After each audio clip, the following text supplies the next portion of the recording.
Hey, what's going on? It's Bill Burr, and it's time for the Thursday afternoon, just before Friday, Monday morning podcast. And God damn it, I'm just checking in on you. You know, isn't it nice during times like these to know that there's somebody that you don't know that's just saying that they're checking in on you, even though they're not, even though they're just running their fucking yap, and it's just another thing that claims to be something that it isn't, and it just ends up being total bullshit. Isn't that great? Oh my God, dude, I got like fucking allergies or something. I'm all congested. If I walk around, I'm fine. But when I sit down or I lay down, all of a sudden, I get all congested or whatever. But anyway, I missed game one of the fucking Carolina Hurricanes, Vegas Knights, and I saw it was 1-0, and I had to go out. A bunch of family stuff this week, and the kids are getting towards the end of school, so we're planning all of this stuff. And so I taped the game. I still haven't watched it. All I heard was that, the Hurricanes gave a game away. I got to watch the highlights. I don't know what happened, but I don't know, man. I don't know. For some reason, when I saw that these two teams were playing each other, I thought this is going 7. And the fact that Vegas came back and did that to them in their own arena. That's why I love these playoff series, because like game 2 is so fucking serious right now. For the Hurricanes, it's just like, dude, we had these motherfuckers, and then they came in, they gave us the old right there, Fred. Now, obviously, Rod Brindamore is probably saying it. Didn't the fuck, we've been here. Canadians did this to us last series. Let's fucking get going, dude. Let's run the goddamn table. Rod Brindamore easily still looks like he could beat the fuck out of you, Even with that Grandpa Munster, little fucking white hair in the front. Like that guy, like him and like Joe Girardi. Like Joe Girardi to this day, it's like, oh my God, if that guy ever just grabbed you, he could throw you over a fucking hill, I've always said that. What I love about Joe Girardi is even if you didn't watch baseball, if you just saw that guy, you'd be like, that guy's a catcher. Or Pudge Rodriguez. Some people, they just look like what they are. Kind of like me. You're like, that guy is a dancing jackass. He's a bald ginger, and he should be up on stage dancing like a leprechaun. And God damn it, if that isn't my fucking job, you know it is. You know it. You know it. My favorite line from fucking old school. I just love that when they're going, frag the tag, frag the tag. He's going, you know it. You know it. Him just finding himself again in that relationship. This fucking party animal that somehow he like literally tries to just live that life and he just can't do it. The other time I've seen that character was Harry Dean Stanton in Straight Time with Dustin Hoffman, where you just see this guy trying to do it and he can't do it. The Ric Flair documentary, they asked, how long were you married before you went out and just started partying again? He's like, fucking 2 weeks. He goes, I couldn't do it. I just missed the excitement. I wanted to be out there. I wanted to be the fucking nature boy. Anyway, but I did watch all of game 1 of the Knicks versus the Spurs. And started off like the Knicks were shooting lights out, and then both teams just playing like fucking YMCA men's basketball. Like nobody could just clank, clank, clank. All kinds of and one moves, clank, clank. Nobody hitting shit. And I'm like, Jesus Christ, this is going to be like a fucking, 84-81 game or some shit. And then they just caught fire. But dude, the fucking Knicks. The Knicks coming in there. I don't want to jinx. I don't give a fuck. This is the Knicks fucking, and they're finally gonna do it, which is great. Which is great that they're finally gonna do it, because they're still talking about that guy, dude. Like the last time the Knicks won a championship, like there's people on that team that played on that team that died of natural causes. Like it's time that New York got a fucking title. I mean, how many times could you bring up fucking Willis Reed coming out with the broken leg? That's classic New York story, right? Came out, he had a broken fucking leg, and everybody's like, "Oh my, he did it at the guard." And if he got to go, he came out, he scored one bucket. They always left that part out. That's the shit. If you fucking were playing for the Seattle Supersonics, you could come out with two broken legs and score 40 in the second half, and they'd have to do a 30 for 30 about it for people to remember it even happened. Anyway, I have not, I don't watch basketball at all, so I haven't watched the Knicks. I haven't watched fucking anybody. And the Spurs, my God, they all look like they're fucking 22 years old. And then that fucking guy, like 7'4", 7'5", coming down the street, like, I mean, with those fucking feet. I can't stop looking at his feet. I mean, what size are his goddamn feet? Like, that guy has to get custom everything. Everything, like his furniture, like you can't just have it regular height. Everything's got to be on stilts. Can you imagine if you were his height and you sucked at basketball and then you just tried to live? That's a great documentary. Giants that aren't athletic and then they don't get athlete money. So their door jams are still for like guys my size. You know? They go to IKEA to buy furniture. And like fat people put like candy bars and ice cream and shit. They got to do that with like furniture where they got to buy like fucking 2 beds and a goddamn ottoman and put like a comforter over it so they could, sleep with their knees in their chest. I mean, what do you do with like, it doesn't even make sense. I always wondered those 7-footers. Is there ever a point where you just I'm overgrowing. Like I'm tall enough. And then like, what do you do? That guy is going to be like the future of the fucking NBA. Like his shot blocking ability, I've never seen anything like it. And I know he's tall as fuck, but still. People go around that guy and they're 3 steps away from him and he fucking swats it away. Verzi was saying it, he looks like, it's like trying to score a Nerf hoop against your dad. He just fucking slaps the shit away. These are some of the best fucking basketball players. They should be the best basketball players in the fucking world. And they look like 8-year-olds. It's funny, too. They know it's coming. Once they go past him, the funniest shit is in the slow motion. The look on the dude's face trying to lay it up. They're making their face like, eh, like they know it's coming. He's going to fucking like, I think the move is you act like you're going to do it on one side of the rim, and at the last second, you got to do the Jordan, pass it over to the other hand.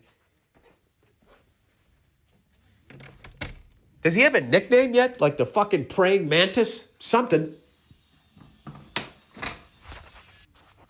I mean, how many rubber trees do they have to chop down to make this kid a pair of fucking sneakers? It'd be wild if he's like Jordan wore a new pair of sneakers every fucking game. If that guy is like a size 30, Jordan 3s every fucking game. Like, I just can't imagine how many children in the sweatshop, how many extra hours they have to put in. That's such a dark joke. But anyway, I kind of realized watching this series, though, I love both franchises. Like, it's fucking ridiculous that the city of New York, all of these great basketball players that have come from there, they haven't won a championship in so long. And also, the way the NBA has built their product, that it's the Lakers and everybody else, just keep feeding all the fucking stars to those fucking Botox-fillered people, right? And, yeah, they just sort of decide, like, okay, I think, LA's the place. Boston has the history. That's okay. Miami. Oh, Golden State. Who the fuck knew, right? And for whatever reason, this giant market, I don't know what the Knicks did. But, the Lakers taking that guy from fucking Dallas and then the fucking Mavericks win the lottery to get the first pick. I mean, it's just, it's It's obviously fucking brutally orchestrated. Dare I say casted for the biggest TV ratings so they can make all their fucking money, right? And it's just like, all right, if it's about like TV ratings and everything, where is the love for the fucking New York Knicks? I feel like they gave him Patrick Ewing, like they fixed it so he would go to New York. They win the lottery, they get Patrick Ewing. And when that didn't fucking pan out, like I feel like that David Stern guy got mad. That fucking gangster who ratted out the FBI's investigation of the NBA because he didn't give a fuck about the mobbed up ref. He was worried that they were going to see what he was doing. I firmly believe that. Firmly, people. I'm sitting on fucking solid ground with that theory. Having never met the man or ever ran a fucking basketball league. That's where I stand. And then I love the Spurs because, who doesn't relate to not getting any respect? I mean, how many do the Spurs got to win? How many do they have to win? They never got their due. All they talked about was Kobe and the fucking Lakers and whatever 20 guys they brought in for Kobe that fucking year. And the Lakers, meanwhile, bam, bam, bam, bam, bam, 5. 5 fucking rings. Not going out, fucking having every goddamn fucking all-star play for your team eventually. They did it the legit way, you know? And I'm saying, as a Celtics fan, 2008 was bullshit. It was a fucking pile-on team, 100%. Fighting fire with fire. I feel like the NBA, they rebooted that one. Let's start up the Lakers-Celtics series again. All right, Celtics won the first one. Great.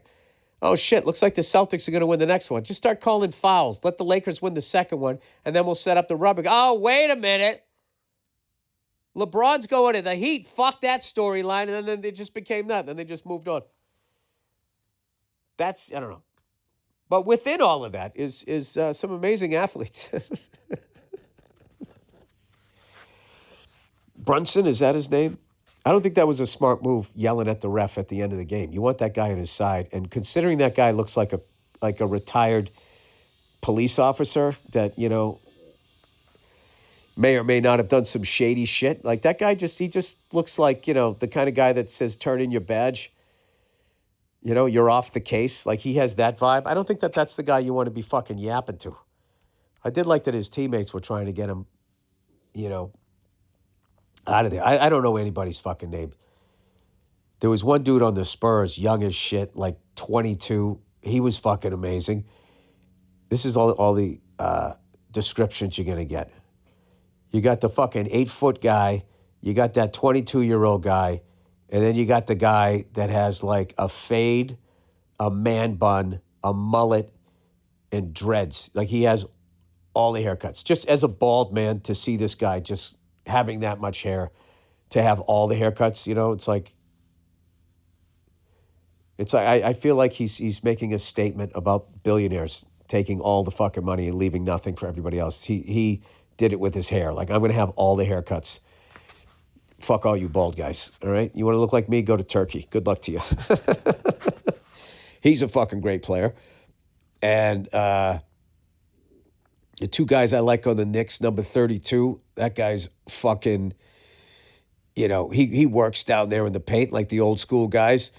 And then there's another guy that comes off the bench that literally looks like he plays for a fucking ABA team. I love that he just grows his beard in like Grizzly Adams, like doesn't fucking get it all edged up, Like some of these guys, it's like somebody took a weed whacker to your fucking face. It's just like, it's just somebody's, like, why does your beard look like an Italian's front yard? Respect to Italians. I just remember when I was growing up, like the fucking people in the neighborhood, the Italians, man, their fucking lawn was like pristine. Lush grass, fucking impeccable, like edging around the bushes, the semicircle, the mulch. You know what I mean? Their lawn was a reflection of how good the food was going to be when you got into their fucking house.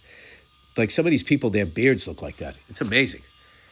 Like, those ice sculptors, like they take out like a chainsaw and all of a sudden, they got like a fucking bald eagle on like, I don't know, James Madison's shoulder. I don't get into that shit.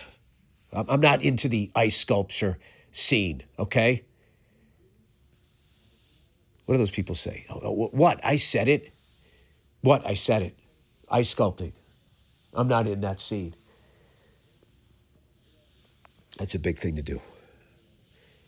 You know, make a big statement about something that is not really edgy, and then you act like you did something. Wait a minute, did I just describe my whole act? I think I did. Anyway, the Eddie Murphy AFI thing that I got to be a small part of came out. You can check that out on Netflix. You know, didn't like that they took my Hulu joke out. You know, it's like, come on, man. You guys, you're bigger than the Death Star here. I can't do one fucking Hulu joke. My God, when is this going to end? Fucking coughing for like 3 weeks like I smoke unfiltered Camels. And my cigar smoking has been wildly under control. I don't even fucking do it anymore. Got a little crazy March and April. But you know, it's a battle. I'm off the sugar. But then sometimes, you know, you just go in on a fucking sleeve of Oreos, knowing that they don't melt in a fucking microwave, knowing that you can leave them outside and insects don't even go after it. It's so not food. Let me ask you this. If it's not food, why are they so fucking delicious? That part, as the kids say. Sorry. My publicist told me I needed to get a little more with it. So I'm going to be just on this one. This is an experiment. We're putting this out to the zeitgeist. I'm just going to fucking try to use some younger terms so I can seem with it. You feel me? Sorry, I know how annoying this is. I'm going to stop doing it, but there's just something fun about it. Anyway, yeah, the Eddie Murphy AFI thing is on Netflix right now. I watched that movie. Did I tell you I watched that movie Harold and Maude? I feel like that was like the Royal Tenenbaums vibe before Royal Tenenbaums, like Wes Anderson type of vibe. And I love that guy's fucking movies. That guy makes great movies. I've been on a little bit of a tear. Like old Billy fucking Arts. Billy's watching a little bit of fucking Criterion Collection. And I've been reading some books. I read this amazing fucking play in one night.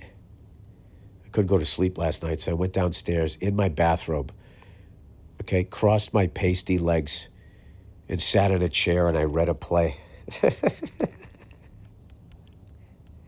Like, what happened to me? The old me would go downstairs and watch SportsCenter on a fucking loop for like 4 hours. But that's, you know, that was pre-Broadway Billy. Now that I've done Broadway and I'm so fucking cultured, I like reading plays. Makes you feel smart, and they're short, so you know you get a sense of accomplishment.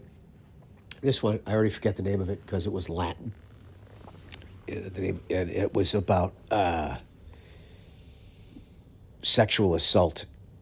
It was just like one person play. I wish I could have seen this play. It was fucking amazing.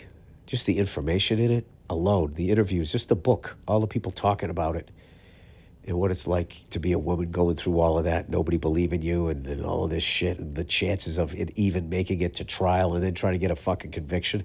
It's incredible. You know what? I'm going to hit pause. I'm going to fucking find the name of that. I can't bring up a really say how great it is and then not give you the fucking name. Hang on a second. All right, I don't know how to say it. It's Prima, Prima, and then Facie.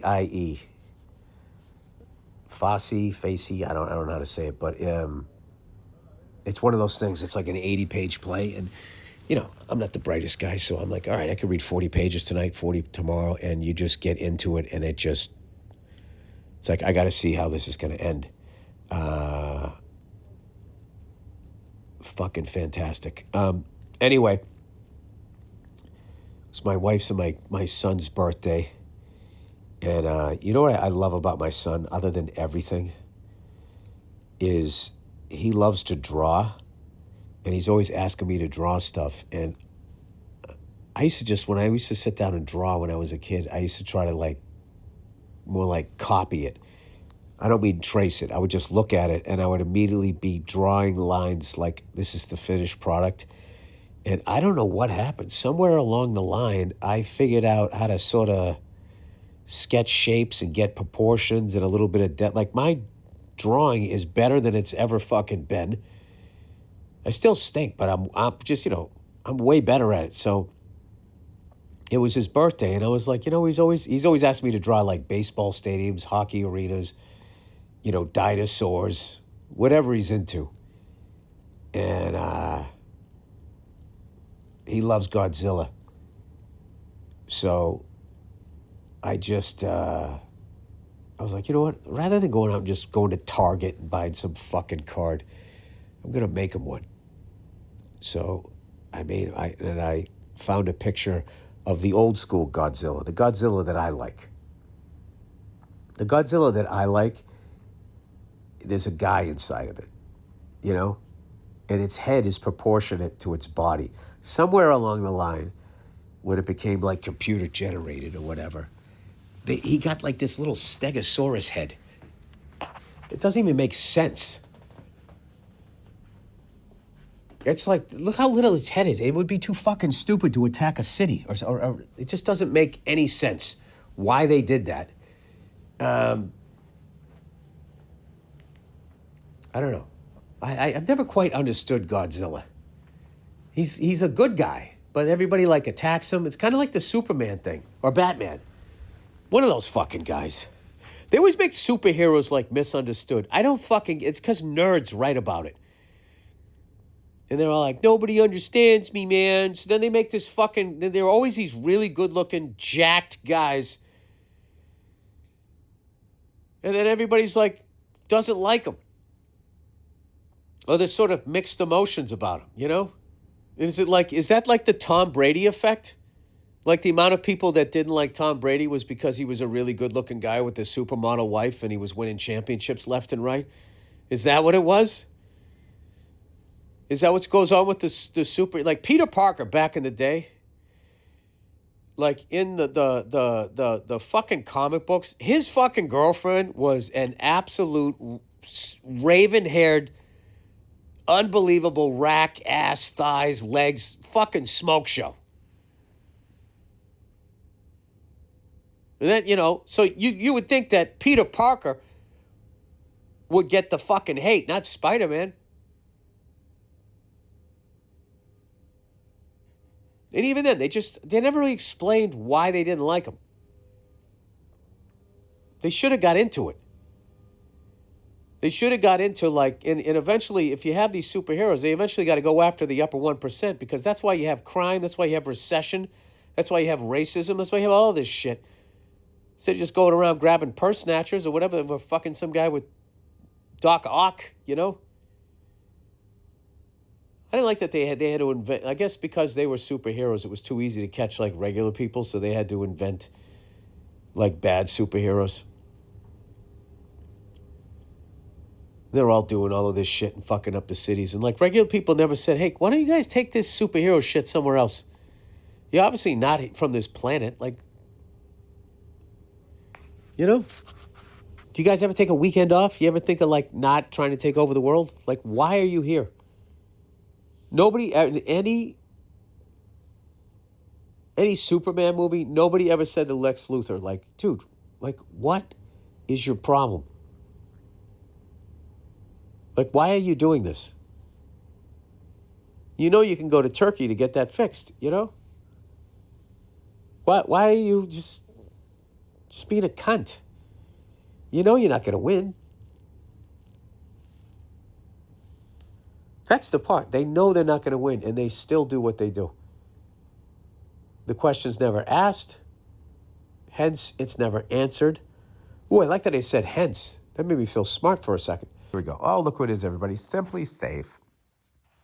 Look, we all want to feel safe at home, but for a long time, home security has meant expensive monthly fees and ironclad contracts that locked you in for how long? Years. No drilling, no stress, and no waiting around for a service appointment. Comprehensive protection. It's not just a camera, it's a comprehensive ecosystem of sensors, cameras for inside and out, and 24/7 professional monitoring. In the event of a break-in, fire, or flood, Simply Safe's agents are ready to take action. Affordable pricing, 24/7 monitoring for a fraction of what the traditional brands charge. I want you to experience the same peace of mind I do. Well, as far as like my security. As far as my mental health, I'm a fucking lunatic. And there's nothing Simply Safe can do about that, which is why I've partnered with Simply Safe to offer an exclusive discount to my listeners. Right now, you can get 50% off your new system by visiting simplysafe.com/Burr. That's half off at simplysafe.com/Burr. There's no place like Simply Safe. Oh, look who it is, everybody. It's all Hims. Erectile dysfunction. Doesn't mean your love life is over. Well, what the fuck am I supposed to do with this? We're going to tell you what. It means it's just getting started with personalized treatment options to help you take back control and spontaneity. Thanks to daily meds. Through Hims, you can access personalized prescription treatment options for erectile dysfunction is prescribed. Do you realize how fucking amazing it is that they have a fucking pill for that?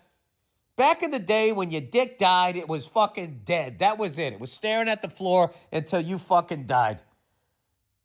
Now you can go off in a blaze of glory. With Hims, they offer access to erectile dysfunction treatment options ranging from personalized products to trusted generics that cost 95% less than brand names if prescribed.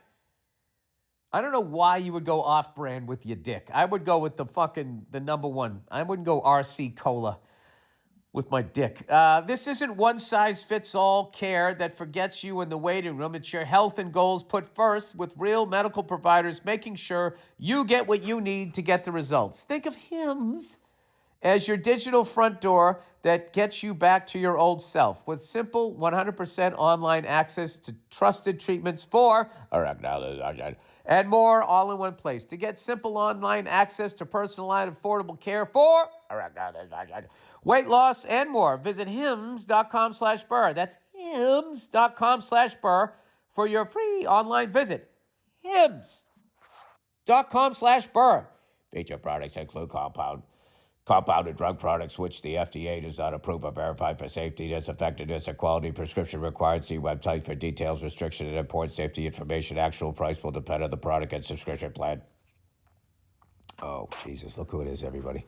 Just when you thought it was safe to go back into the space, here comes Squarespace. Squarespace is the all-in-one website platform designed to help you stand out and succeed online without having a fans-only page. You can keep your genitals where they belong, covered in underwear and pants, and you can succeed in different areas of the business atmosphere. Whether you're just starting out or scaling your business, Squarespace gives you everything you need to claim your domain, showcase your offerings with a professional website, grow your brand, and get paid all in one place. Squarespace gives you everything you need to offer services and get paid all in one place. I just said that. From consultations to events and experiences, showcase your offerings with a customizable website designed to attract clients and grow your business. Get discovered fast with integrated Squarespace SEO tools. Every website is optimized to be indexed with meta descriptions on an auto-generated sitemap, and more. So you show up more often on search engines and bring in more of your ideal customers. Check out squarespace.com/Burr for a free trial. And when you're ready to launch, use offer code Burr, B-U-R-R, to save 10% off your first purchase of a website or domain. That's squarespace.com/BURR, all capitals with the Burr, for a free trial. And when you're ready to launch, use offer code Burr to save 10% off your first purchase of a website or domain. All right. What do we got here? Oh, fast-growing trees, man. Hey, man, did you know Fast Growing Trees is America's largest, most trusted online nursery with thousands of trees and plants and over 2 million happy customers? Well, I'm telling you that's what's going on, man. They have all the plants your yard or your home needs, including fruit trees, privacy trees, get the fuck out of here, flowering trees, hello, Shrubs, the old basic shrubs. Shrubs are like the fucking tree version of making money and joining a country club and starting to play golf. You know, you didn't even want to do it. It's just what you do. And house plants, or as I like to call them, jobs for your neighbors. Hey, we're going to go down to Cancun. Could you water our house plant? All grown with care and guaranteed to arrive healthy. You don't need a big yard or a lot of space. This blows my mind. You can grow lemon, avocado, olive, or fig trees indoors, along with a wide variety of houseplants. Dude, that's a fucking movie. Some dude, the zombies are outside. They're trying to figure out how to get out of there. You know? And the zombies are trying to starve them out, but they don't know that they went to fucking fast-growing trees and they have an unlimited amount of fruit with avocado, olive, figs, just fucking chowing down, shitting like a goddamn racehorse. And one day, these zombie cunts figure it out, and they all start standing up around the windows to break out the fucking light. And then what do you do? What do? You know, you have in your crew, you have somebody who grew weed in their house back in the 80s, and he kept the fucking lamps. That's how you keep them going.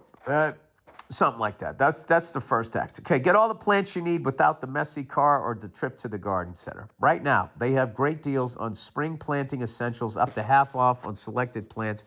And listeners to our show get 20% off their first purchase when using the code Burr at checkout. That's an additional 20% off. Better plants and better growing at fastgrowingtrees.com using the code Burr at checkout. Fastgrowingtrees.com, code Burr. Now's the perfect time to plant. Let's grow together. Use Burr to save today. Offer is valid for a limited time. Terms and conditions may apply. All right, here we go. This is the last one here. Ship station. Not shit station. I'm not selling porta potties. Ship station. If it ain't broke, don't fix it. Sounds right until you actually do the math. For most businesses, shipping is that thing. What? If it ain't broke, don't fix it. Sounds right until you actually do the math. For most businesses, shipping is that thing.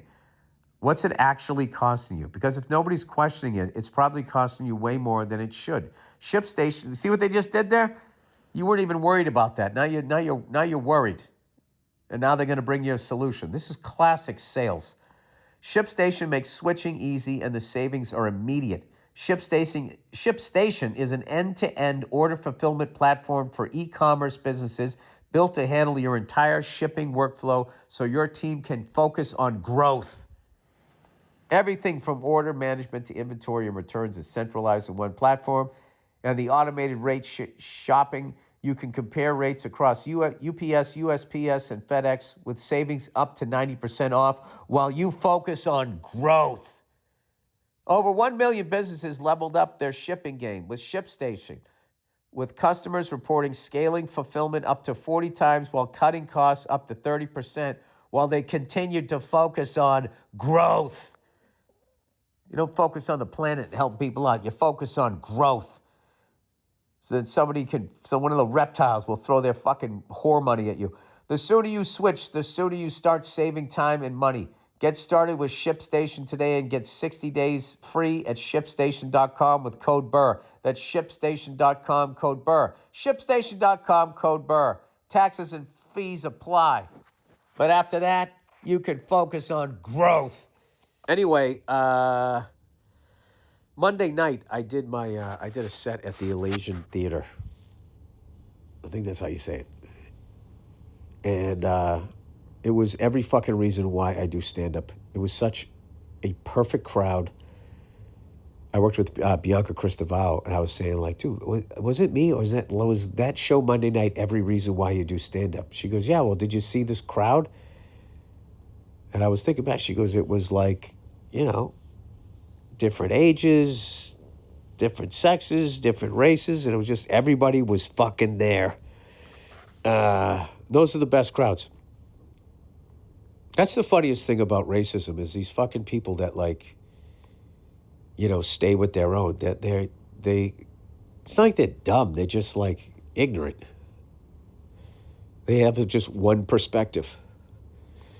Fucking white, fucking hang out with white people. I do white shit in my white community. It's like, all right, you got one club in the bag. That's all you got. That's all you got, right? Anybody who does that, and in any race, is just inherently going to be, is just going to say jaw-droppingly stupid shit. Like, when was the last time you heard somebody racist say something intelligent? They usually say something horrifically stupid, and I don't mean just racial slurs, just the things that they say. Like Trump removing any sort of evidence that slavery happened because he, as a white man, doesn't want to see anything that would upset him.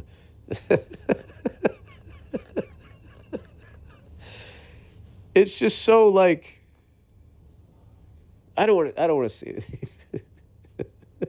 It's going to be too upsetting. Oh, by all means, then let's make sure that you, as a fucking born into wealth, fucking white male heterosexual, let's make sure that you don't have too rough a ride here, buddy. Dude, love him, I hate him. The guy is fucking hilarious. That shit he was talking about groceries, it's an old-timey word. Groceries. It's, it takes me back to a whimsical time. It's just like, this is the guy running the fucking country. And somehow people think that this is better than Biden. It's like, dude, we have set on Mr. Magoo for 10 straight fucking years. This has just been insane. It's been fucking insane. It was kind of great at first as a comedian. It just got sad after a while. Like, I don't even, like, you can't even talk about it anymore. It's like, oh, God. How much time left? It's almost like when there's a bad comic on stage. How much more time this guy got? Jesus fucking Christ over there. Anyway, but we always have bread and circus. NHL final, Game 2, tonight. Vancouver Canucks. What's the Carolina Hurricanes? A must fucking win. Must fucking win for the Carolina Hurricanes. They cannot go to... You do not want to be going back to Las Vegas with your pockets turned inside out and the city of sin down 2-0 to the Vegas Knights. The only thing that sucks about hockey is when an American team plays a Canadian team and you have to sit through 2 national anthems. You always forget that. You timed it out with your buzz that, you were going to be at the perfect buzz, and then they just, oh, Canada. You're like, oh, fuck, that's right. Our home and native land. And then I would say that, out of respect for Canada, just fucking play. Thanks for creating the NHL, and just play theirs. But then they always come with ours afterward. Like, we don't know it. We don't know how it goes. Could you just play, like, Living on a Prayer? Oh, we're halfway there. Like, have, like, a potluck. You spin it. Like, we're either going to play the national anthem or one of Bon Jovi's hits. America, right? And then up in Canada, I don't know, you either play the Canadian national anthem or, I don't know, you have to listen to some guy that works on an oil rig in fucking Edmonton or Calgary talk for a minute about whether the French people should be able to secede from Canadians. I don't know what the fuck. Just get some dumb guy out there talking. I don't know. Well, I think I've done enough time here. I don't know why. I got like nothing to do today. It's kind of fucking nice, other than just sit here wondering what the fuck I caught when I was in Atlanta. That rat cruise ship shit. I know that they were working on that in Atlanta. It's kind of funny that they work on all the diseases in Atlanta. It's hot Atlanta. It's like, why would you go someplace colder? Why would you want to go there where it's nice and hot and they can keep fucking growing? That's all I know about viruses. That if it's fucking hot and fucking humid, somebody's getting pink eye. All right? And I think that's one to grow on. All right, that's the Thursday afternoon podcast. Please enjoy the music picked out by the amazingly talented Andrew Themelis. And then we have a bonus episode of the Thursday afternoon, just before Friday, Monday morning podcast. All right, that's it. Have a great weekend, you cunts, and enjoy your sports. And, we're all on the same team here, United States. All right? You could love Arkansas and you could love Rhode Island, okay? You could love Michigan and South Carolina. You can love Alaska and fucking Oregon. Why not? Okay, goodbye.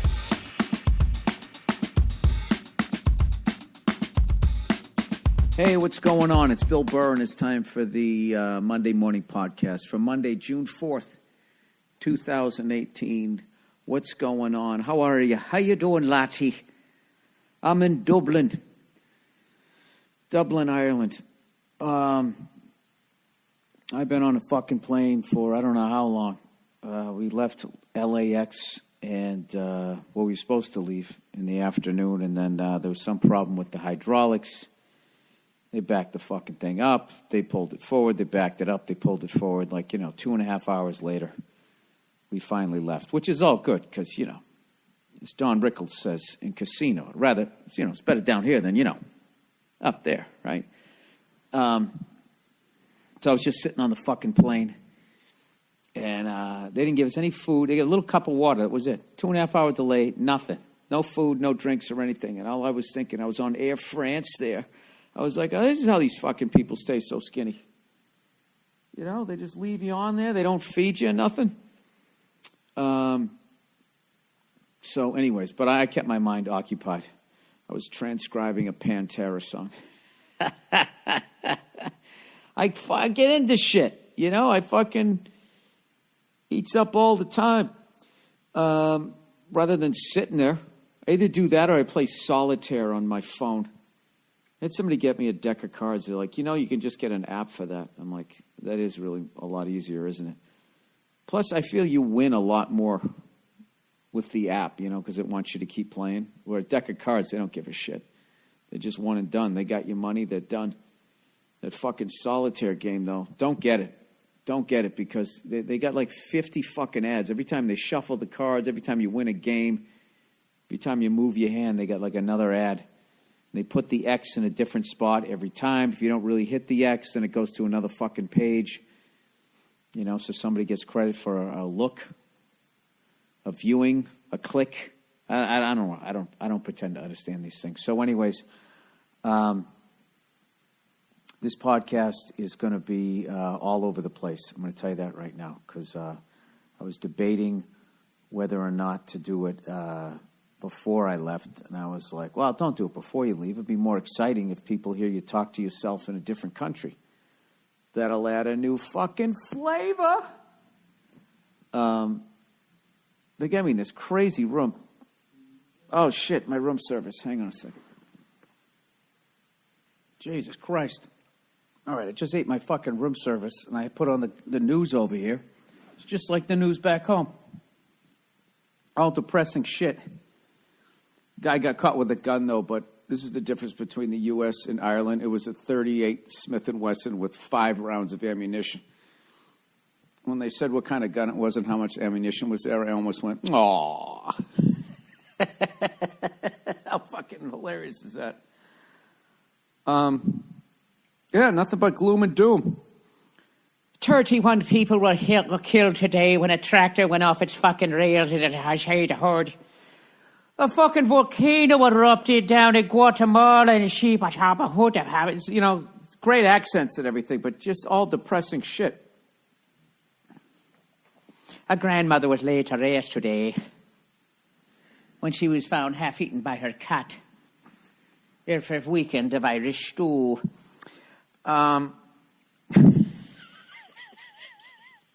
Sorry, I'm fucking punch drunk.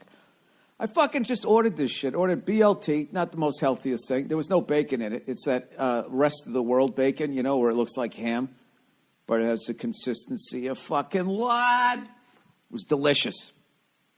And I ordered this side salad. I specifically said side salad, no fucking potatoes, right? And they still brought me French fries. I have the side salad, but you know how it is. If you see fucking French fries sitting there and there's a salad, right? The salad, that's the plain Jane girl next door. You want to fuck that big-titted whore up the street, right? You're going to go after that cup of potatoes. Some fucking mayonnaise. Mayonnaise over here. You can't have the ketchup over here. Although they brought up some Heinz. European ketchup sucks. It's all natural. Their yogurt sucks. It's also all natural. You know? I can't even get through a cup of it. All right? If I'm not like, got at least 4 cups of sugar and an 8-ounce thing of yogurt, like that's not yogurt to me. A 31-year-old was found with a little weeded pistol with 5 rounds of ammunition. The town was so shaken up, they took the night off to go out and go drink. This has been the Irish news. Anyways, where the fuck am I here? I'm in Dublin. Why did I just write Berlin as my password? Fucking idiot. I really am dumb. Why do you guys listen to this? I mean, I appreciate that you listen to it, but I really question you sometimes. Greatest thing about Ireland, by the way, is going through customs. Now, granted, I look like a fucking leprechaun, an older one. Who's kidding who? A bald. All right, I look like a leprechaun's uncle, okay?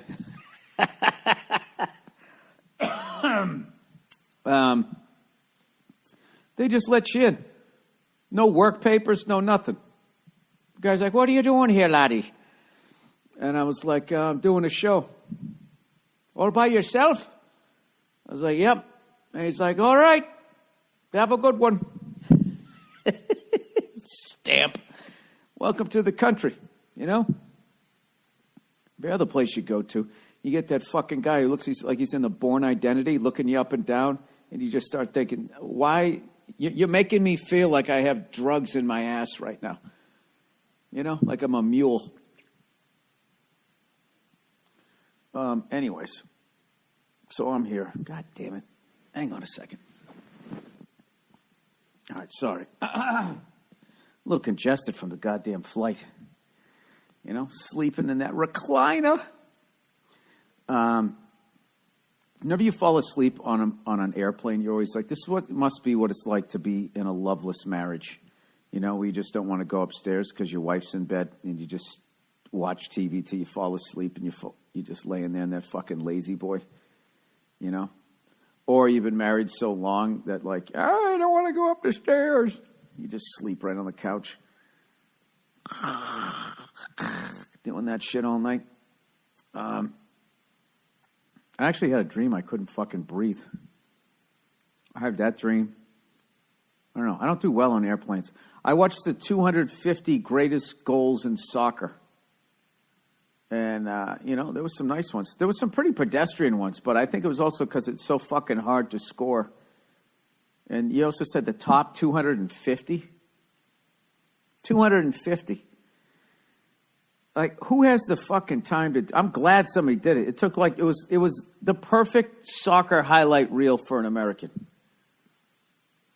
I got to sit there for like 24 minutes and watch nothing but goals. I bet goalies hate that fucking highlight reel. It's like a fucking snuff film to them. You know what's great I have noticed about soccer is when you score and you blast it by the goalie high on either side, they jump out of the water like a fucking swordfish. It looks like, not out of the water. They jump up like a swordfish coming out of the water. And what's amazing is rather than just jumping up and fucking trying to block it, they always have to turn around and watch it go in the net. It's like the Matrix. Don't you think you could jump a little higher if you weren't so goddamn concerned? You know where the fuck it's going. If it got by you, you know where it is. You can hear the crowd. You fucking piece of shit, right? You know it went in. They're always fucking looking. It's goddamn soccer goalies. They're a nosy group of people. I missed it. Where's it going? Right, in the back of the net. I didn't even look. Are there like safety nets or anything behind? Has anybody ever died? Somebody blasts the ball, misses the net, and then hits some fucking kid in the face. That's the only thing that was missing from the Irish news. Oh, wee little laddie went down to the pitch. Took a fucking soccer ball to the old noggin. He'll be laid to rest. 6:30 tomorrow morning. It'd be a really early fucking funeral. Get it over with. We're all fucking pasty over here. The only thing worse than burying your son after he got hit in the face on the pitch is getting a fucking sunburn. My accent, I can't do the Irish accent. My wife reminded me of that guy that met me at the airport when I was in Scotland. Remember that story? I get off, and the guy had the sign. He had my name on it. I came walking up. I'm like, hey, and he just goes, Bulla Woolham. I'm like, what? You prefer Bulla Woolham? He was saying, do you prefer Bill or William? Bulla Woolham.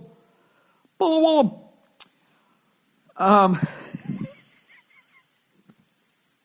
How much? Jesus Christ, this has only been 10 minutes? Fuck. Oh, man, I should have called in sick. You know what I always mean to do when I go to Dublin? Is to take a tour of the Guinness factory. You know? I'm not big on going to fuck on tours. I don't want to hear about, the Guinness family. They fucking, they first made their first, I don't care. Just get to the part where I get my pint. You know? Oh, but here's where we put the hops, and then the hops go in the big hopper over here, and then they stir them up. Old Seamus gets on a bicycle that's got some paddles on it, and he wheels around. I'm going to keep my voice down. People think I'm really disrespecting Irish people right now. This giant fucking Queen Elizabeth it's not even a big room. Like, the ceilings are like, this is like for Shaq or something. But I never end up fucking getting down there. It's kind of stupid, though, right? I mean, I bet I could go online and just see a video. I know what it tastes like. Kind of a degenerate alcoholic, are you? That, there's a bunch of booze I like. I'm not going to go there and see how they make it. Salivating the whole tour, getting the fucking shakes. Oh, man, wouldn't you like to just dive in there?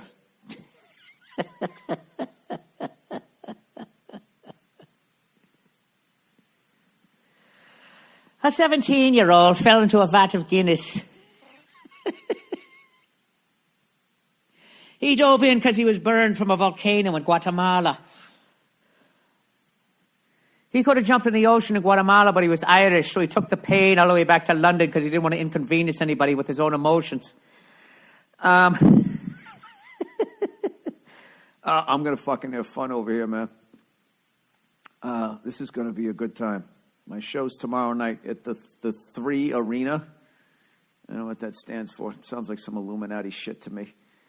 Was it the 3 banks that are left in all of Europe? Are they part of the European Union here? Who decided to leave? Was it Brussels? No. Was it Berlin? No. Was it Great Britain? I knew it was Brexit, so I try to guess all the BR ones. I spell Berlin. I preempt the R. Berlin. Just to be interesting. Just to try to keep it fresh globally.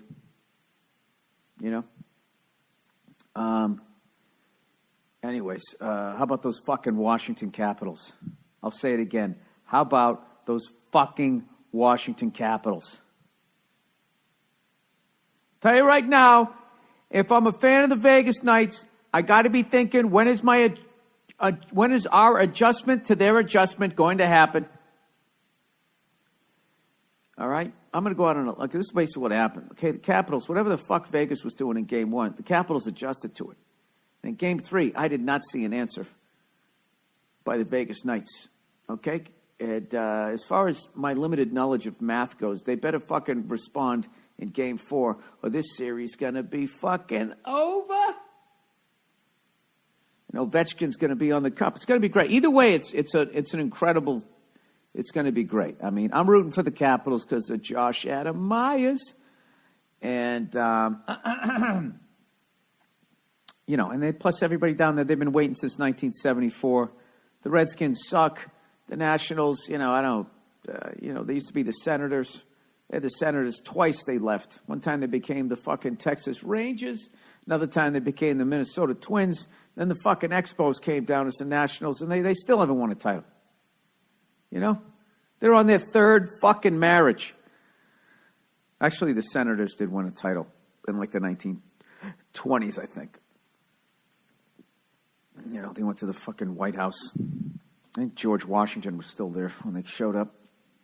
His fucking wooden teeth. They had to sit there and listen to some boring story how he said they made a bat out of, they made the teeth out of his fucking bats he had as a kid.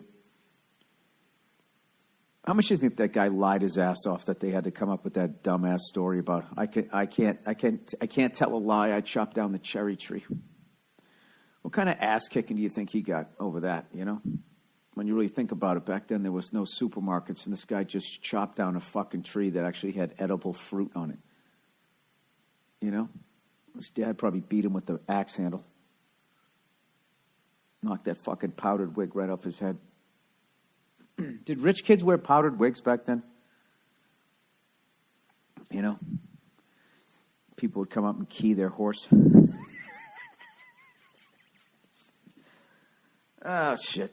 Fuck you guys. I've been on a plane for 12 hours. I don't give a fuck if this is funny or not. I mean, I do. I do care. But anyways. So I watched game 1 of the NBA Finals. And I have to tell you, when they fucking reversed that offensive foul call, that basically, everybody's talking about J.R. Smith. And I can't get mad at J.R. Smith because I didn't know what the score was either. When he was dribbling it out, I was going, yes, yes. And there was a lot of other people, too, that thought they were up by 1. The game was over on that offensive foul. And, you know, I've never seen them have a little powwow and reverse a call. I had like Tourette's when that happened, and I was so fucking upset and so, once again, disappointed by the NBA and the way that they fucking run their league. I was so mad I walked to my show that night. I didn't want to get in the fucking car. I had to go for a fucking walk. I didn't watch the overtime because I knew the Warriors were going to win it. I've watched enough games that when they kick you in the balls with a call like that, and then the Rain Man dude on your team doesn't know that you're fucking tied, and he runs out the clock. You know what's going to happen. So LeBron knew. That's why he went back to the bench and he didn't talk to anybody. I had 2 shows in L.A., and I walked to both of them. I had one in a dive bar, and then another one at a little more upscale place that wasn't quite a comedy club, and I just walked to both of them. And I can tell you this right now, L.A. has an unbelievable homeless problem. Holy shit. I mean, they are fucking everywhere. Every doorway, every nook and cranny, there's somebody, you know, wrapped up in a quilt like a fucking cocoon. A lot of mental illness out there. It's unreal. It's really unreal how we just fucking leave those people on the street, you know? Mentally ill people. I don't know. They used to have those asylums. I don't know. That didn't work. I don't know. I just need to try to take care of them. It was really fucking depressing. Then I was sitting there walking down the street going like, did I really leave the safety of my car to fucking walk amongst all these fucking people who got God knows what kind of issues, right? And I was standing there, and this guy with this really dirty shirt was just staring at me. And I'm waiting for the light to say walk, you know? It's L.A. You can't jaywalk. You'll get killed, right? And then I feel him. He's just staring right at me. I'm like, fuck, here we go. Here we go. Old Freckles, huh? You couldn't take your car, could you? Got all mad about a basketball game, right? The guy looks at me, and he goes, hey. And I ignore him. He goes, hey. I ignore him again. And then he sort of like walked around so he's in my vision. He goes, hey. And I look at him, I go, what? And he goes, are you Joe McHale? I just go, no. And then it said walk, and I walked away from him. And I felt him behind me. And I just kept walking. You know? And then I was walking too fast, so then there was somebody in front of me, and then he's doing this whole kind of looking back, like, why is this guy walking so quick? You know? And I wanted to say to the guy, hey, you don't need to worry about me. It's the guy I'm walking away from. Anyways. So that's what the fuck I did after game one. Jesus Christ. The Warriors have to be the most hateable fucking team I've ever seen in my life. You don't got enough stars on your team. You got to poke LeBron in the eye. Jesus fucking Christ. That's some shit a fucking girl would do. Playing Nerf basketball. Fucking disgrace. And then LeBron gets out there with his old ass body, takes a fucking charge. I know his foot was moving, and I know that after they looked at it, you know, they did get the call right, but what the fuck? They've never reversed something like that. Ever. It's like they were looking for a way for the Warriors to fucking win. I don't know why I give a shit so much. Why do I give a fuck about either one of these teams? Because what I'm rooting for is just for sports to go back to the way they used to be, where there was still free agency. I'm not that old when I was growing up, but there wasn't these pile-on fucking teams. You know? I don't know. Somebody sent me a thing about LeBron could possibly go to the Celtics. He better not. I don't want that title. You know? I don't know, Bill. You're just old and all you do is complain. I know. I'm sorry. Why can't I just realize that the game isn't what it was when I was a kid? And this new game, young people seem to be enjoying and don't have a problem with. It should be the way they had it when I was a kid. There was an old man playing an organ. Anyways, let me do a little bit of advertising reads for this podcast. I'm not going to make an hour, people. You know, by the way, this is my last week of my 40s. This is it, man. I turned 50 years old on Sunday. Can you believe that? I was 39 when I started this podcast. Way back when? Way back in 2007, man. When a guy named George W. Bush was president. And he was the son of a guy, George Herbert Walker Bush, and he was the vice president of a guy named Ronald Reagan, who used to be an actor. Man, you fast forward. Think of everything that has happened since I was 39 years old. Huh? Robots are going to take over the world. Miami's going to be underwater. Reality TV show star became fucking president. We're still fighting the same fucking war. That's the one constant.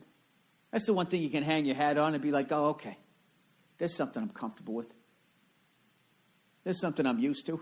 Who says you can never go home? Do you know how long was that before I understood that? I've talked about that before, right? When they say you never can go home, what the fuck are you talking about? I'll book a flight right now and go home. I never understood that they meant you're going to go and it's not going to be the same people. It's just going to be overwhelmingly fucking depressing. Well, anyways, yeah, I'm turning 50 and I actually feel good about it. Banged out 50 push-ups the other day, right? That means I'm not going to die, right? No, my 40s were my best decade as far as my life. I got married. I had a kid, right? Did a bunch of great shows. Got rid of all the fucking assholes in my life. Cleaned house. Cleaned fucking house. Anybody that was a fucking bigger cunt than me, you know, I got rid of. So obviously it was a short list. Sorry, easy joke. What do you want from me? Huh? What do you want from me? I've been on a fucking plane for the last fucking 12 hours. So I'm looking forward to another decade of experiences and knowledge gaining. Just living my truth. I feel like for me, my 50s are going to be... No, I'm going to crush it in my 50s. I'm going to do yoga, eat a plant-based diet, take a whole bunch of selfies. Hashtag 50s hot. Hot 50. Something stupid like that. Whatever the Forever 21 is for an old white guy over 50. Whatever that hashtag. You guys come up with the hashtag. You come up with the hashtag, and I'll start hashtagging it on fucking, what is it? The hashtag app. You guys like hash? Remember hash? Remember your mother used to make hash, have that little fucking meat grinder? Oh, why the fuck? Oh, hashtag. That's what I reminded me. All right, let's read a little bit of advertising here. A 32-year-old. All right, Burr. Burr. That's a fucking English name. It's an English surname. All right, 33 minutes in. 33 minutes in. All right. Should I just get to the questions here? I think I should. All right, so they have a gym here. Why did I eat those fries? I feel like shit. Fucking hate when they do that. Jesus Christ. I don't know how alcoholics do it, you know, when they sit there and they go, yeah, no booze for me. And then they bring a beer. They always go, I don't drink. If they brought a fucking crack pipe up here, I'd smoke it. That's how weak I am. I don't even smoke crack. At least not during the week. All right, great news, Flamo. Yo, Billy Nova. Did you hear the great news? You finally have representation on the emoji front. They added orange-headed people to the emoji list. Nice. Now you can let people you text know you really look at the moment. How you really look at the moment you say, for me. I got to check these out. Let's see them. Go to the page. Yes, that's what I would like to do. None of those look like me. They're all so young. Ad closed by Google. Stop seeing this ad? Yes, stop seeing this ad. Already, but not interested in this ad. We'll try not to show it again. Okay, get out of here. Beat it. I hate when you scroll down and the ad goes with you, like that person that's just fucking tagging along, you know, you're trying to hook up. It's like, get out of here. Oh, Jesus Christ. Would you look at these fucking things? Yeah, I don't look like any of these people. Well, that's nice. That's not really accurate. I mean, they should have at least one really pasty. A couple people of color in there. Then they got nobody with blue eyes. A couple of Simpsons colored people. Or emoji colored now. Well, that's nice. It's nice that they're doing that. I mean, who at my age sends out an emoji? You know what emojis I use? The one that I use the most, thumbs up. Thumbs up, what I love about thumbs up is it means, yes, I definitely want to do that, or it means like, fucking whatever.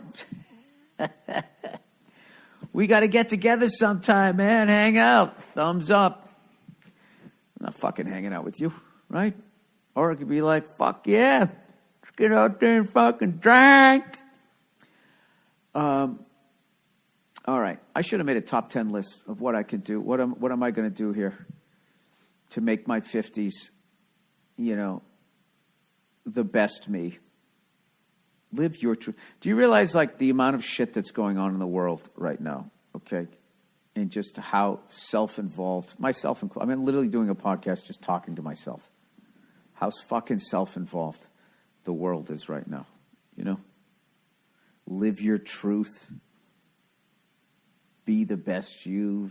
50's the new 40. You know? Everything has to be like a moment. That's why you got those fucking assholes who work out in the garage and then they start running down the street so everybody knows they're CrossFit people, right? Everybody knows they're working out. It's like, we get it. I work out too. I don't got to fucking start yelling at people who are having brunch. I don't know. You know something? That right there. You remember a few years ago they decided to do away with bullying? All right? Which, you know, is a great thing. But I think you should be able to bully adults because the fact that's, you know, it's out of style to bully people, I think is how CrossFit actually exists. You know, if you basically categorize any sort of criticism as bullying, you know, how are you going to know when you're acting like a complete fucking tool shed? I just don't understand. I don't find those CrossFit people to be in any better shape than anybody else doing any other workout. And they're just parading up and down the fucking street like, I don't know what. Like they're inspirational. I don't know. I've never I don't like people that do end zone dances. I just don't like any of that shit. It's just fucking, it gives me douche chills to look at it. I don't know. Maybe it's a good workout. I'm going to start doing that, do pull-ups in my garage and then run up and down my driveway yelling shit so my neighbors know that I just did a set of 10 fucking pull-ups. Feeling the burn. LeBron, a Celtic. Okay, here's the question. Hey there, Billy Not Quite from Boston. What if LeBron went to Boston? Kind of goes without saying that winning with LeBron wouldn't feel as good as winning without LeBron. Thoughts? Oh, Jesus Christ. What am I, the president? You just fucking give me a half-ass fucking question and I got to answer it? Yeah, obviously. Obviously, I would rather beat LeBron than fucking have him just join my team and then everybody be like, well, it's a fucking pile-on team. Who gives a shit about your championship? Yeah, obviously. Thank you, sir. Those are my thoughts. I have the obvious thought on that. No, I don't want that to happen. I would like us to continue doing what we're doing. We already signed a big free agent with, what's his face there? That hurt his knee. Gingivitis. What the fuck is his name? I don't know. I'm not a Celtic. I'm not a Celtic. I'm just not a basketball guy. And I missed all the games this year. All right? I got a kid, man. And I miss a lot of stuff. The guy with the beard who thinks the world is flat, right? Is that the guy? That's the guy we got. I just want to see, It's like the New York Yankees. New York Yankees, they built all from their farm team and drafted and all that fucking shit, and then they added one that's fucking stud from the Marlins. There. Can't get mad at that. Made a couple of shrewd trades. We did give up Isaiah Thomas, though. Who I swear to God, if he was still with the Celtics, he would have got his own. He's going to be a big poppy of the Celtics. Whale of a tale. Bill, did you hear this? Did you hear about this whale? By the way, has anybody seen that fucking video? That poor girl calling up her ex-boyfriend crying.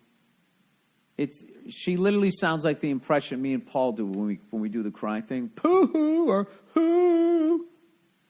She'd be like, hello, I'm sorry, I missed your call. I really hope you call me back. I love you. And I just want to say that I love you and I miss you.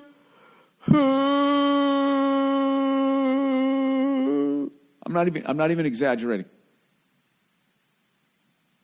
I'm really sad that I missed your call. It's fucking unbelievable. All right, pilot whale dies in Thailand after being found with 17 pounds of plastic bags in its stomach. Yeah, and I'm supposed to get excited because they have fucking ginger emojis. Oh my God. This is just, what are we doing? Oh man, a male pilot whale struggled for 5 days to stay alive in Thailand near the Malaysian border. I'll tell you what's fucking crazy is those ocean currents. If everyone's going to think, oh, it's from their Malaysian plastic bags. It's probably, from fucking Big Five Sports in L.A. Thailand near Malaysian border after rescuers found 17 pounds of plastic bags in its stomach. Hey, you can't just eat one. They're like Doritos. The Washington Post reported on Sunday, but it ultimately succumbed to its illness. The whale died on Friday, the Post wrote, and an autopsy discovered that Thailand's Department of Marine and Coastal Resources said were 80 plastic bags lodged in its stomach. It's far from the first time whales have turned up sick or dead from ingesting trash. Experts say that the whale likely believed the bags were food. Ah, God. So what are we going to do about it? What is the solution?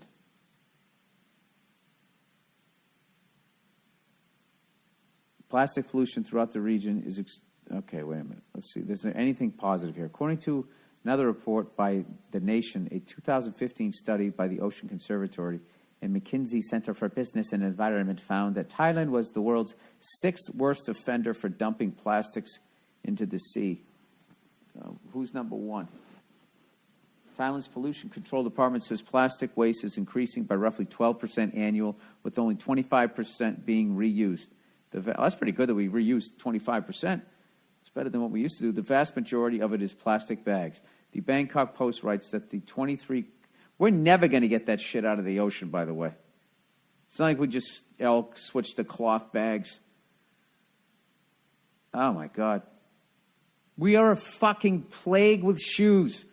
Bill Hicks said that fucking 25 years ago. The Bangkok Post writes that the 23 coastal provinces in Thailand generate around 11 million tons of garbage daily. I thought it was going to be a year, of which approximately 1.1 million tons ends up being dumped directly into the sea. Plastic pollution throughout the region is expected to remain a significant issue as many Asian countries are experiencing economic growth that is outpacing waste management infrastructure. Here's the thing. Where the fuck do you put it? You know what I mean?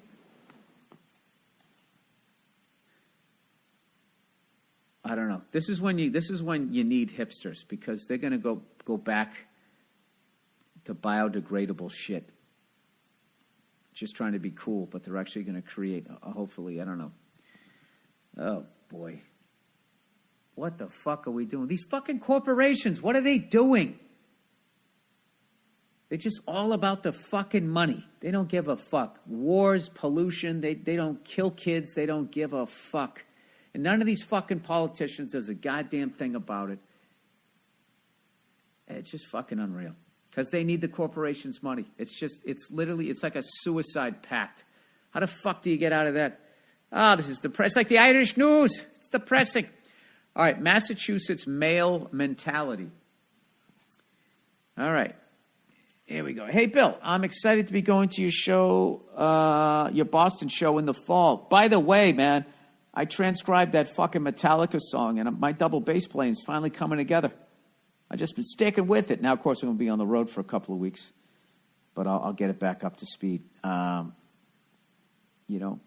has like his 4 or 5 signature licks, and once you get those things down, you can kind of do a real shitty version of all of their songs. I still suck, but like I'm starting to be able to play along.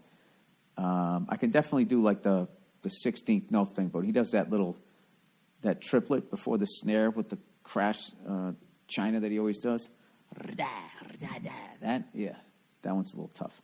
Love your podcast. It's one of the things that keeps me sane. All right. I appreciate when you say positive things about your relationship with your wife and how you're so glad to be on the other side. I'm a 42-year-old single female, and it's downright depressing around here.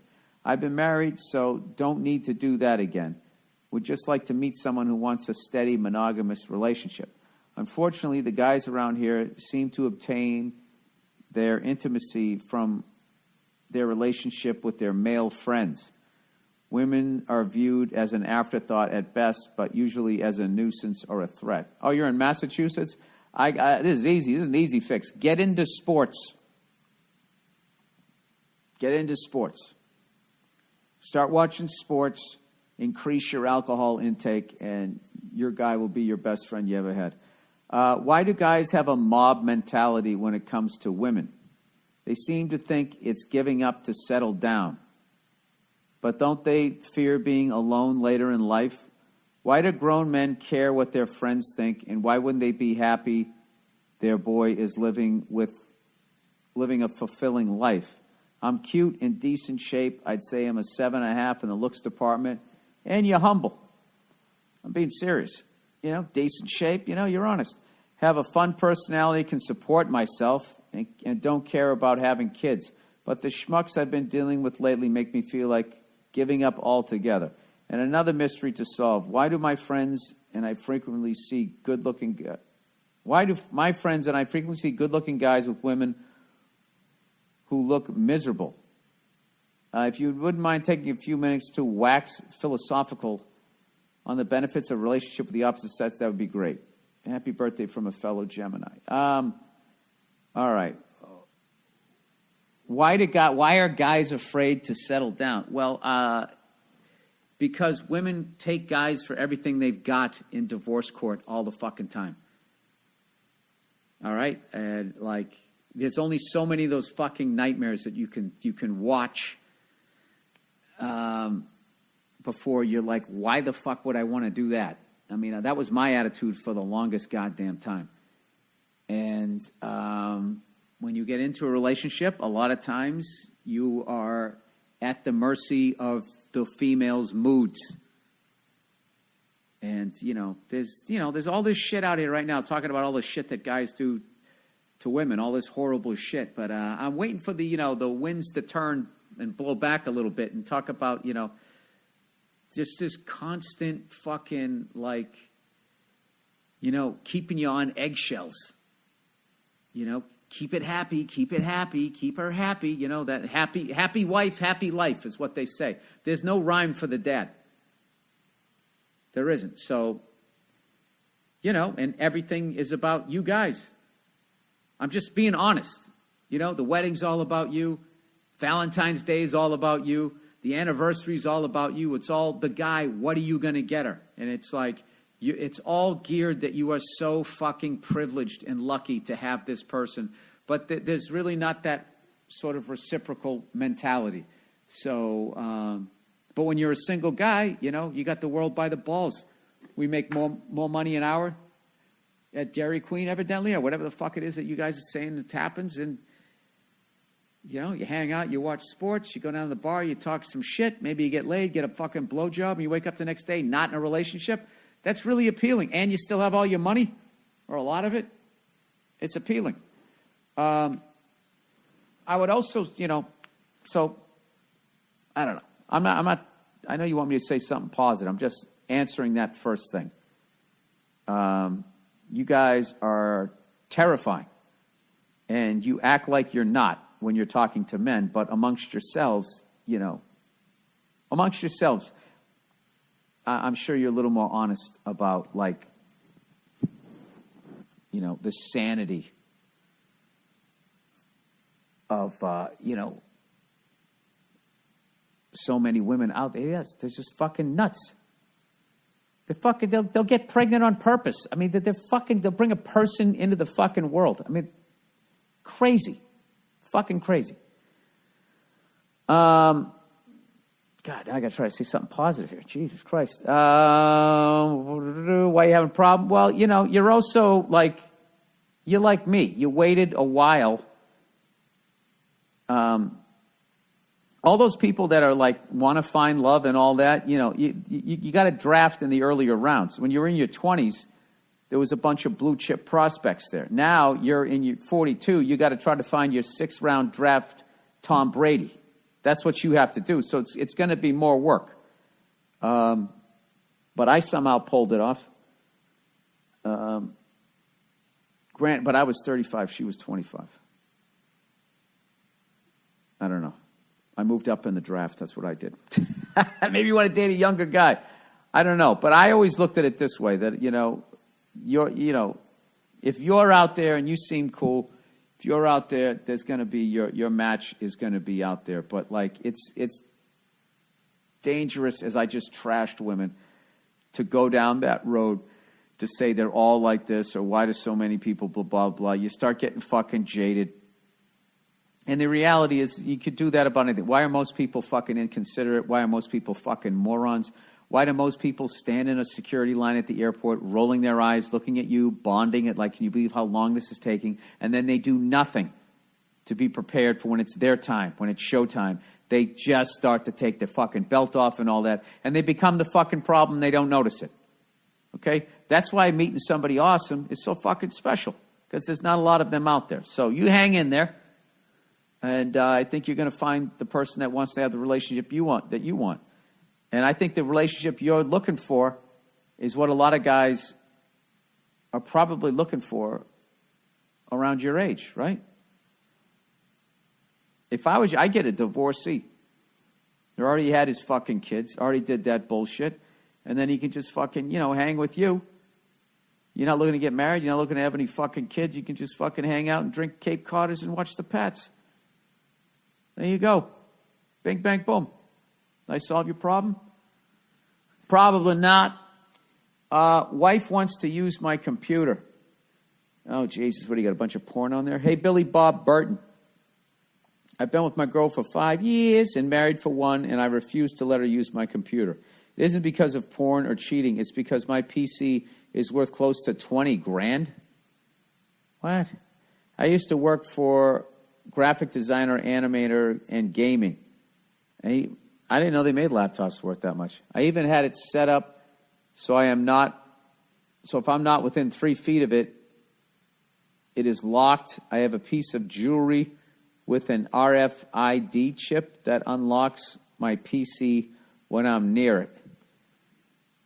Well, I got news for you, dude. Anybody who knows anything about computers can turn that fucking thing on from a different computer when they're not even in the fucking room. I guarantee you. I told her even before we were married that she will never use my computer. She has never had a phone that wasn't cracked or broken. And the last time she brought up my computer, I bought her a $1,000 PC of her own, which she lost within a week. Am I being too unreasonable, or am I right not wanting to ruin my computer? Do you let Nia use your computer? Yes, I do, but like my computer's a fucking mess. No, I don't think no. She hasn't demonstrated that she can take care of shit. Here's the thing. If she was saying you couldn't use hers, if my wife was like, you can't use my computer, this is super expensive. I do graphic design, and I'd be like, I don't want to use your fucking computer. I hate computers. Have fun with your computer. But it probably makes her insecure because that is where porn and cheating and all that shit fucking happens. So I'm choosing to believe you in this. If you're not doing that shit, and if it truly is because you have this awesome fucking $20,000 fucking computer, then yeah, I don't know what the problem is. I would just sit there. You know what I would do?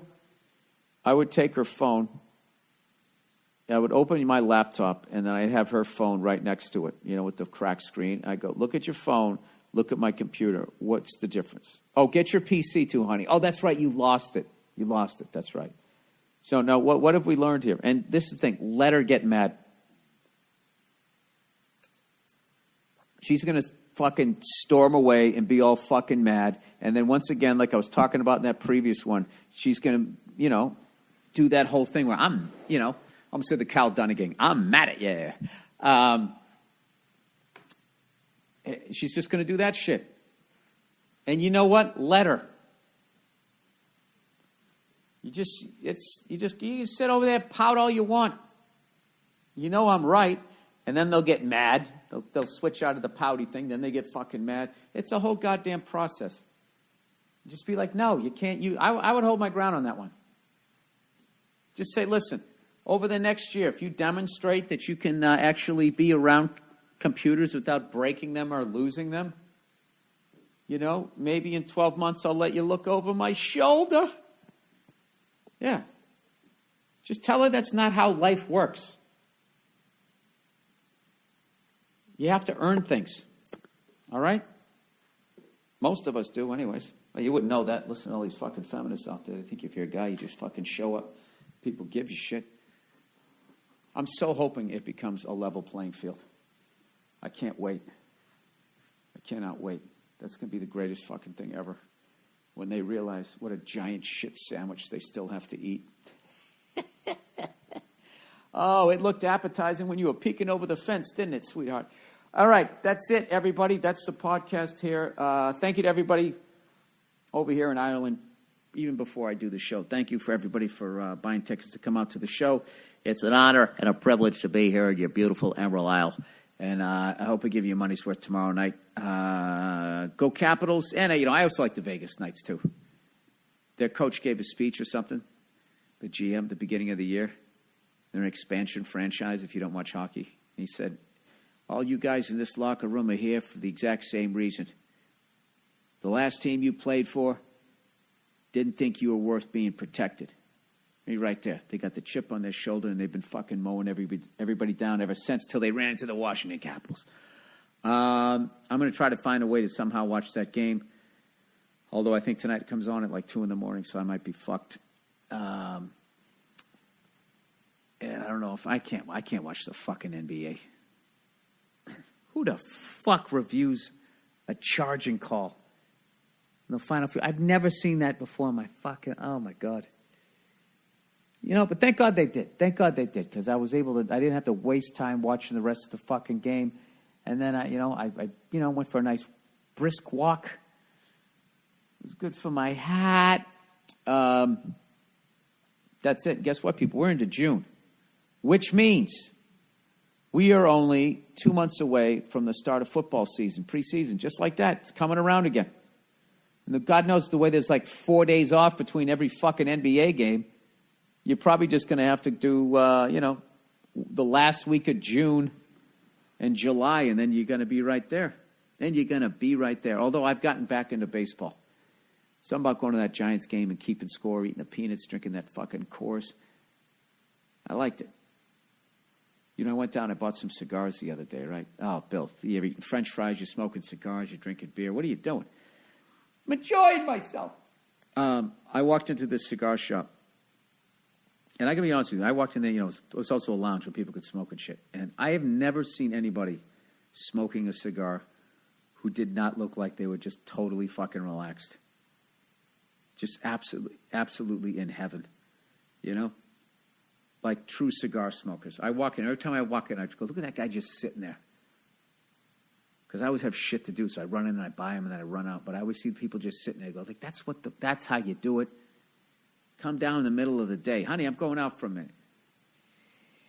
Where you going? None of your business. Who is she? Her name is Aurora Emerald. La Aurora Emerald. All right, that's it, everybody. I will see you tomorrow night if you're here in Dublin. If not, I'll check in on you on Thursday.